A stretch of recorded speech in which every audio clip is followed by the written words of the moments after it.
I didn't plan to tell this story. Honestly, I tried to forget it, to bury the pieces of myself that broke that day. But some pain doesn't stay buried. It lives in quiet glances, in songs you can't listen to anymore, in the silence between two heartbeats. What happened changed everything. And as I share it with you, moment by moment, I'll reveal things I never thought I'd say out loud. There will be parts that hurt, parts that surprise you, maybe even parts that sound too real to ignore. But if you stay with me to the end, you'll understand why I had to tell it now, why some truths can't stay hidden forever. The glittering ballroom pulsed with a manufactured energy, a symphony of polite chatter and clinking champagne flutes. Outside, a city breathed, a living thing grappling with shadows of its own making. Inside, the annual city gala was in full swing, a carefully orchestrated spectacle of wealth and influence. For Thomas Ashton, it was a gilded cage, a necessary evil he endured for the sake of his job, a job that, in his estimation, barely scraped the surface of his potential. He stood near the periphery, a silent observer, the stark contrast between his reality and the curated perfection of the event, a constant bitter taste in his mouth. His meticulously tailored suit felt like a costume, a uniform designed to blend him into the scenery. He worked for the city, a mid-level bureaucrat in the planning department, a role that demanded precision, diligence, and an almost monastic dedication to detail. His world consisted of zoning regulations, environmental impact reports, and the relentless march of deadlines. He was, by all accounts, unremarkable. He was the kind of person who faded into the background, a cog in the vast, impersonal machine of urban governance. His true passions, however, lay elsewhere. He devoured books on architecture, dreamt of innovative urban designs, and envisioned a city that was both functional and beautiful. He possessed a vision, a deep-seated yearning to shape the spaces where people lived, worked, and played. But his ideas, his ambitions, were largely confined to the privacy of his own mind. His immediate superior, Mr. Harding, was the antithesis of everything Thomas believed in.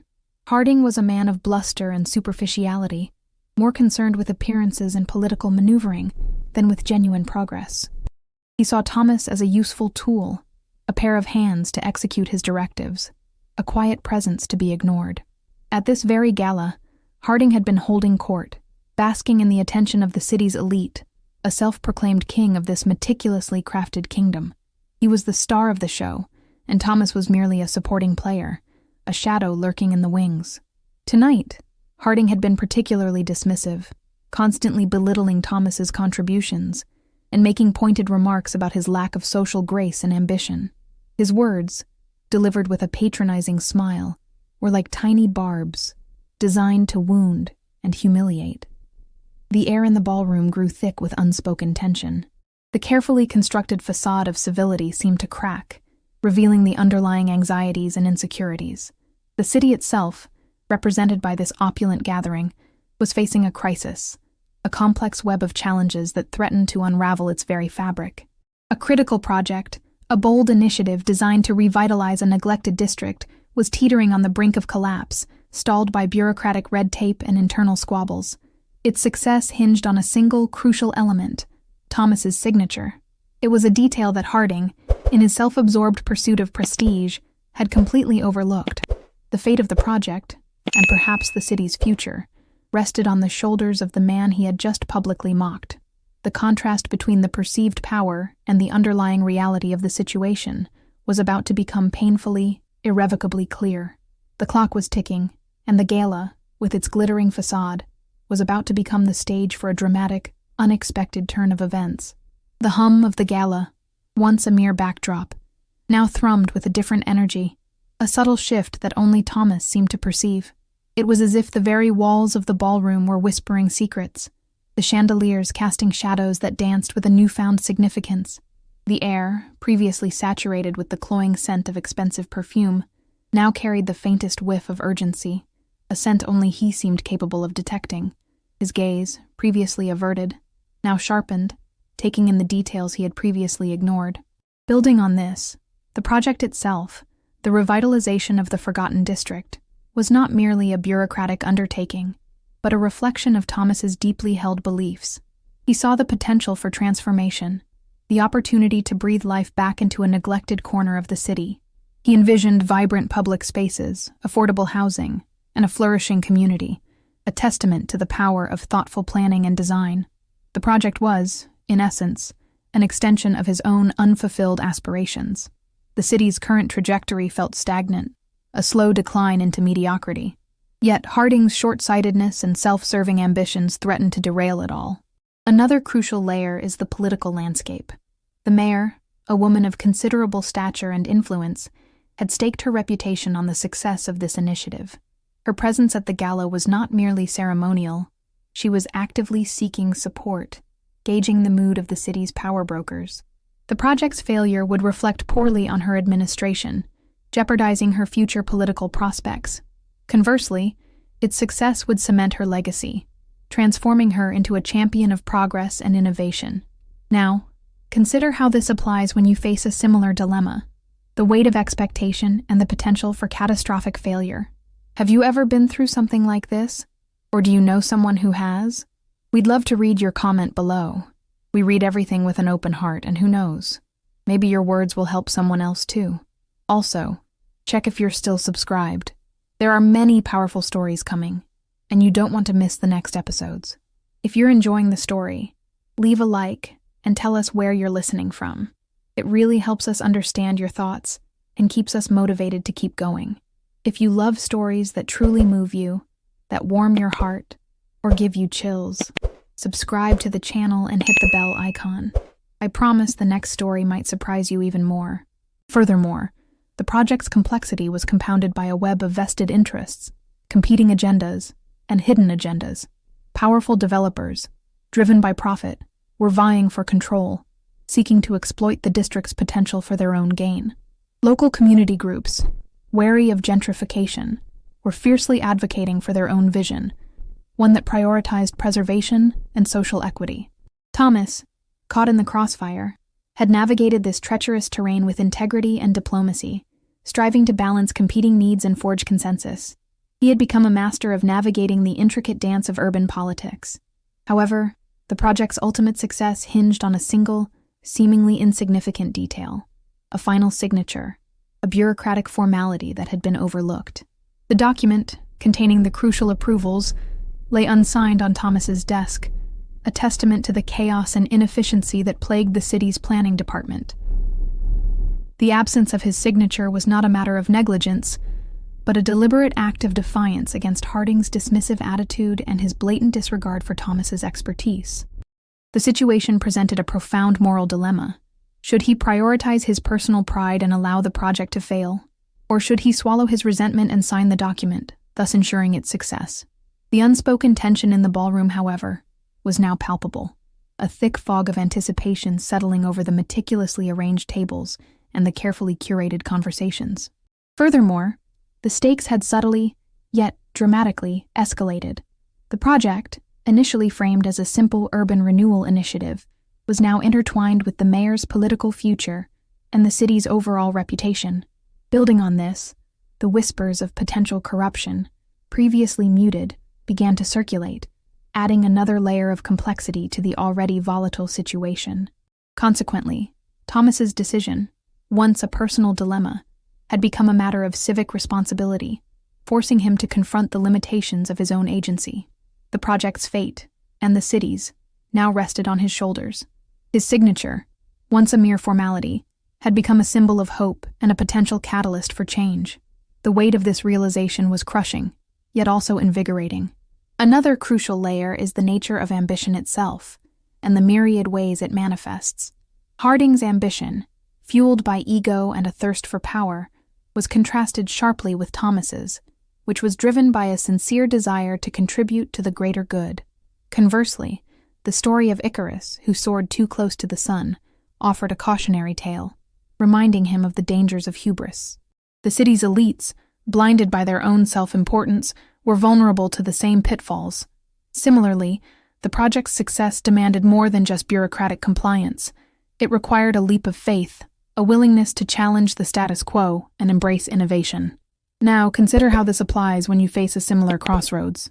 The very fabric of your professional life, your personal values, your long-term aspirations, are all being tested simultaneously.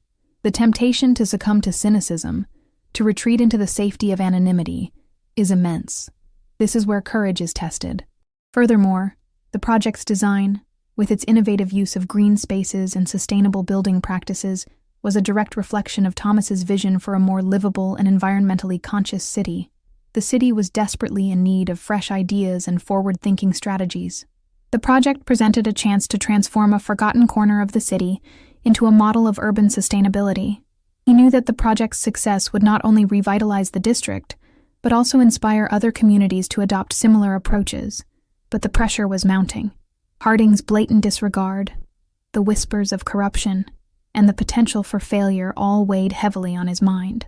The Gala, a symbol of the city's superficiality, felt like a cage, trapping him between his desire to do what was right and his fear of the consequences. He found himself caught in a moral whirlwind, a maelstrom of conflicting loyalties and competing demands. The air in the ballroom, however, crackled with a different kind of energy now, a subtle shift that mirrored the internal turmoil gripping Thomas. He understood, with a clarity that transcended mere logic, that the project was not merely a bureaucratic undertaking. It was a microcosm of the city itself, a reflection of its aspirations, its flaws, and its potential for greatness. He could see the city's heartbeat, its rhythm of hope and despair, pulsating beneath the veneer of opulence. He realized that his signature was not just a formality, but a responsibility, a burden, and a privilege all rolled into one. Moreover, the project's intricacies extended beyond urban planning and political maneuvering, delving into the realm of human relationships. It was a story of the haves and have-nots, the privileged and the marginalized, the dreamers and the pragmatists. The success of the project would rely on the ability to bridge these divides, to foster collaboration, and to create a sense of shared ownership. The city's true character would be revealed in its capacity to embrace this diversity. Building on this, consider the subtle nuances of power dynamics. Harding, with his inflated ego and penchant for self-aggrandizement, epitomized the pitfalls of unchecked authority. His dismissal of Thomas, his arrogance, and his blatant disregard for competence were symptoms of a deeper malaise, a culture of complacency that threatened to undermine the entire project. Conversely, Thomas represented the quiet strength of integrity, the power of diligence, and the unwavering commitment to one's principles. His actions would define the outcome. Furthermore, another crucial layer is the nature of legacy. What would Thomas leave behind? Would he be remembered as a faceless bureaucrat, a cog in the machine, or as a catalyst for change, a visionary who dared to challenge the status quo?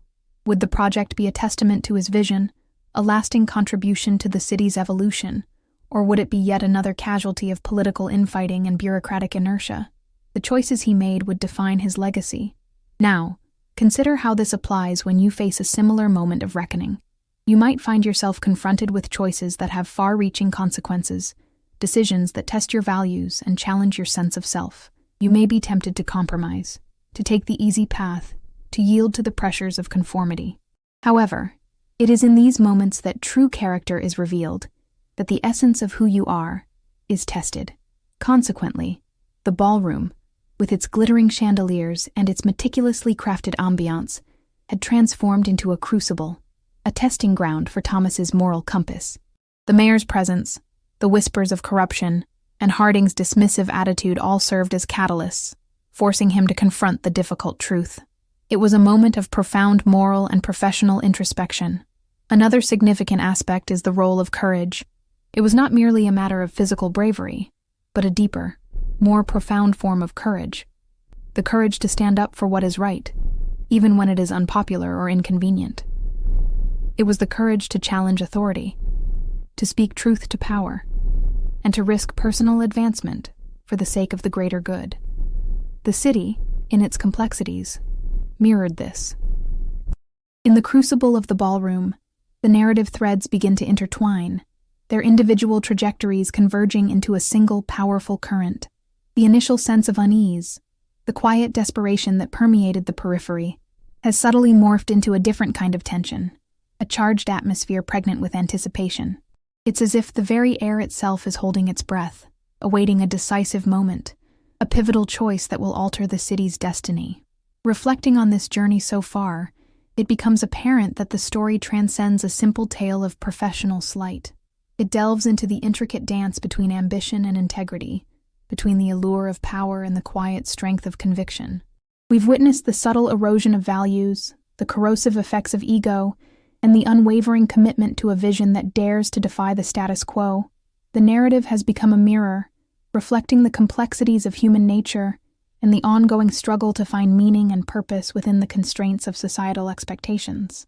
Furthermore, the city itself, with its gleaming facade and its hidden underbelly, has become a character in its own right, a living entity grappling with its own internal contradictions. Its aspirations, its flaws, and its potential for transformation are all laid bare, inviting us to consider our own roles in shaping the spaces we inhabit. The project, initially conceived as a simple urban renewal initiative, has evolved into a symbol of hope, a testament to the power of collective action, and a challenge to the forces of apathy and cynicism. Drawing these strands together, we see how the seemingly disparate elements of the story have coalesced into a single unified whole.